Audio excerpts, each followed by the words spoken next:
কেন্দ্ৰীয় চৰকাৰৰ চাকৰি দিয়াৰ নামত ডক্টৰ বাবা চাহেব আম্বেদকাৰ নামৰ এটা ছ'চাইটিয়ে তিনিচুকীয়া জিলাখনত এক লুণ্ঠন ৰাজ চলোৱাৰ অভিযোগ উত্থাপিত হৈছে।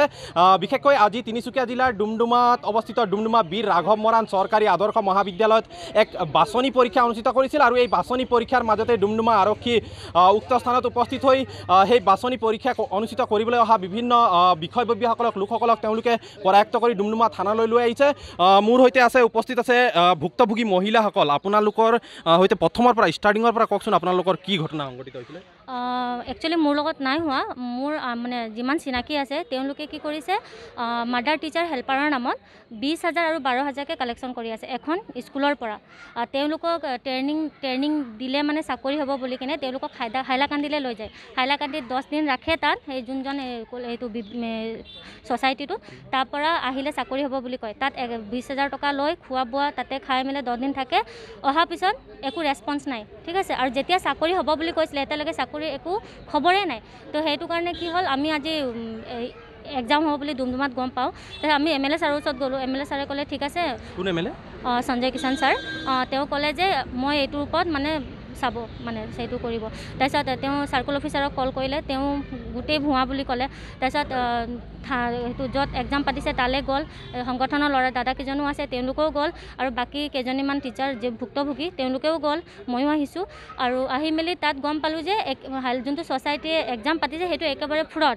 তেওঁলোকে পইচাৰ কাৰণে 20,000 আৰু 12,000 এগৰাকীৰ পৰা পাবলৈ কাৰণে এইবোৰ মানে চব ফ্ৰড, আৰু তেওঁলোকে পইচা কালেকশ্যন কৰি আছে নিজৰ স্বাৰ্থৰ বাবে। এইবোৰ চব মানে চেণ্ট্ৰেল চাকৰি দিম বুলি কৈছে, এইবোৰ চব একেবাৰে ভুৱা। আৰু এনেকুৱা গাঁৱৰ বহুত মানুহ, তিনিচুকীয়া, আপোনাৰ ডিব্ৰুগড়, শিৱসাগৰ, যোৰহাট, এনেকুৱা চব ডিষ্ট্ৰিক্টৰ পৰাই তেওঁলোকে পইচা লৈ 32,000কৈ কালেকশ্যন কৰি এইবোৰ নিজৰ পকেটত সোমাই আছে। আৰু মানুহখিনি আশা কৰি আছে চাকৰি পাম বুলি, আৰু কোনো মাতো মতা নাছিলে। চাগে ভাবিছিলে মাত মাতিলে আমি চাকৰি নাপাম, সেইকাৰণে মাত মতা নাই। আজি বহুত কষ্টত মাত মাতিছে। আৰু এটাই অনুৰোধ আপোনালোকলৈও যে সঠিক তদন্ত কৰি তেওঁলোকক শাস্তি দিয়ে। যেনেকৈ বহুত মানুহৰ পইচা খাইছে, আৰু বহুত মানুহে এটা মাত মাতিবলৈ এৰি দিছে। আৰু বহুত মানুহে গাঁৱৰ ভিতৰত ছাগলী বিক্ৰী কৰি, মাটি বিক্ৰী কৰি তেওঁলোকে পইচা দিছিলে। মানে শুনিও দুখ লাগিছে, কিন্তু তেওঁলোকে মানে উচিত মানে তদন্ত হৈ তেওঁলোকে মানে ন্যায় পাব লাগে, সিমানে। নিশ্চয়কৈ তেওঁলোকে এই ছ'চাইটিটোৱে বিশেষকৈ বাছি লৈছে তেওঁলোকে গাঁৱৰ সহজ সৰল মহিলাসকলক। মোৰ লগত ছাত্ৰ মুক্তি সংগ্ৰাম সমিতিৰ তিনিচুকীয়া জিলা সমিতিৰ সভাপতি আছে, আপোনাৰ পৰাও জানিব বিচাৰিম এই সমগ্ৰ বিষয়টো সন্দৰ্ভত আপোনালোকে আৰম্ভণিৰ পৰাই এই ঘটনাটো অনুসন্ধান চলাই আছিলে। কি গোটেই ঘটনাটো কি হৈছিলে? চাওক, ৰাতিপুৱাৰ সময়ত শুই থকা সময়তে কেইটামান ফোন কল আহিছিলে, চাইলেণ্টত আছিলে, কল বেক কৰিব নোৱাৰিলোঁ। পৰৱৰ্তী সময়ত কল বেক কৰি গম পালোঁ যে বীৰ ৰাঘৱ মৰাণ বুলি ডুমডুমাৰ যিখন মহাবিদ্যালয় আছে তাতে আজি বাবা চাহেব ডক্টৰ B.R. আম্বেদকাৰ ছ'চাইটি এটা NGO আছে। NGOটো এটা পৰীক্ষা কণ্ডাক্ট কৰিব, কেন্দ্ৰীয় চৰকাৰৰ অধীনত এটা চাকৰি প্ৰদান কৰিব। এখন গাঁৱৰ LP স্কুলবিলাকত দুটা পোষ্ট, এটা থাকিব বোলে কি বুলি কয় মাদাৰ টিচিং, কিবা এনেকুৱা মাতৃক শিক্ষয়িত্ৰী, আৰু থাকিব এটা তেওঁ সহযোগী হিচাপে। এই দুইটা পৰীক্ষাৰ কাৰণে তেওঁলোকে আটাইতকৈ সাংঘাতিক কথাটো হৈছে 20,000 টকা তেওঁলোকে লৈছে, আৰু সহযোগীৰ কাৰণে 22,000 টকা লৈছে, আৰু পৰৱৰ্তী সময়ত এডমিটৰ কাৰণে 2,000 টকা লৈছে। এই কথা বতৰাখিনি হোৱাৰ পিছত আমি আচৰিত হ'লোঁ, আৰু এডমিটৰ কপি এটা আমালৈকে ফটো মাৰি পিনি পঠালে ৰাতিপুৱা 9-10মান বজাৰ কথা এই কথা বতৰাবিলাক। আৰু চালোঁ যে এখন হাতেৰে লিখি দিয়া এডমিট।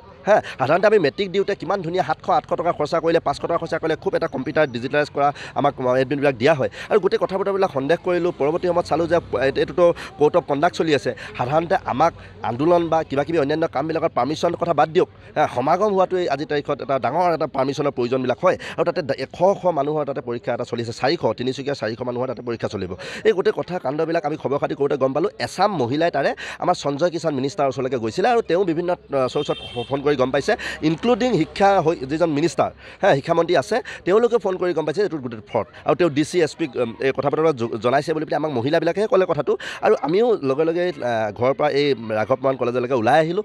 ওলাই আহি কথা বতৰাবিলাক যদিও হৈ আছে, পৰীক্ষাটো চলি থাকিবলৈ দিয়া হ'ল, আৰু আমিও ইনকুৱাৰী লেভেলত কৰি আছিলোঁ। আৰু সেইখিনি মুহূৰ্ততে চাগে DSP SP অৰ্ডাৰটো পাই পুলিচ প্ৰশাসন আৰু আমাৰ চাৰ্কুল অফিচাৰ তাতে গৈ গোটেই পৰীক্ষাটো একেবাৰে হল কৰি দিবলৈ বিচাৰিছিলে।